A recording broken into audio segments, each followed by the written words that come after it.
We have now looked at 4 of the domains, and we still have one more to go, cognitive. But before we get into that one, let's look into a classroom and try this out a little.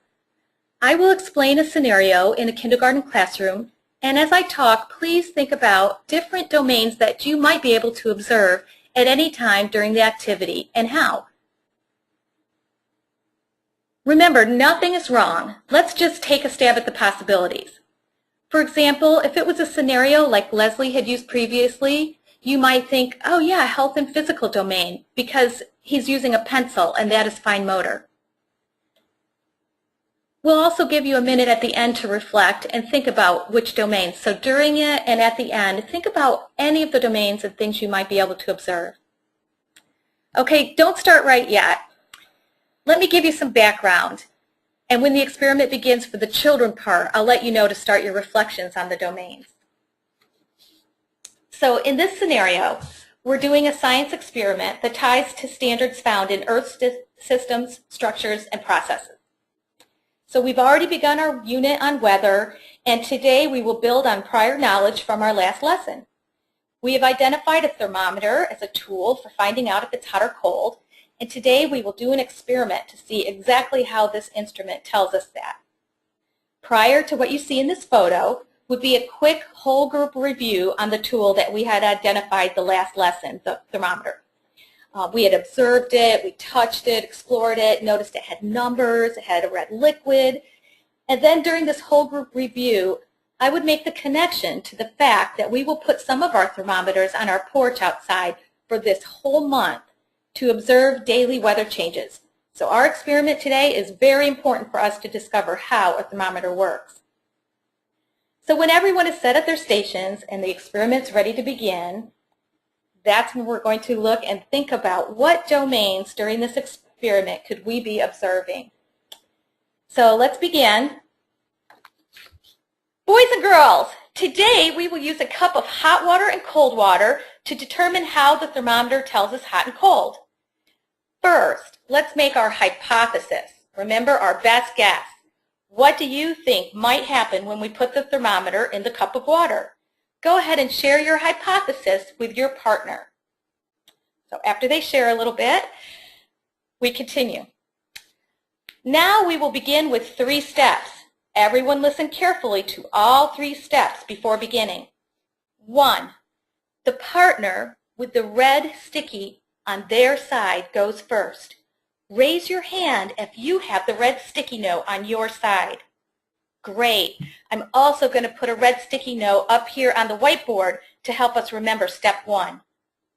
2, when I say begin, that person will carefully and slowly put the thermometer into the water.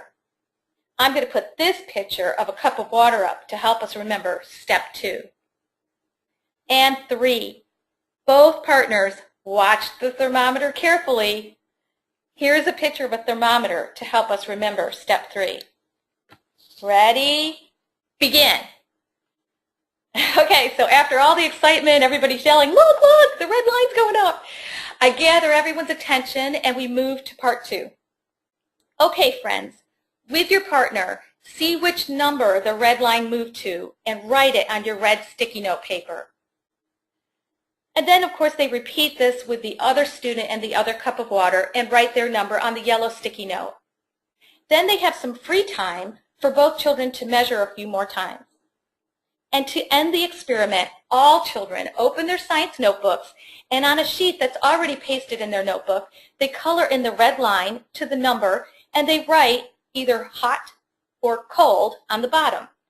Or maybe they even write a sentence, like this one was cold, or other pertinent sentences, depending on their level. We would then have directions for cleanup and a wrap-up with sharing experiences. End of lesson. Okay, I hope you were jotting down a few things that you might have seen in different domains that you could observe, and I'll give you a moment to think right now.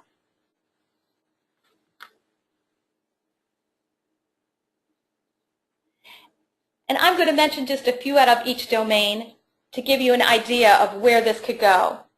So for the approaches to learning domain, you might have thought about the ability to maintain focus and persevere that Jamie had talked about, being able to complete the task, or maybe accomplish collaborative tasks where they were working with partners.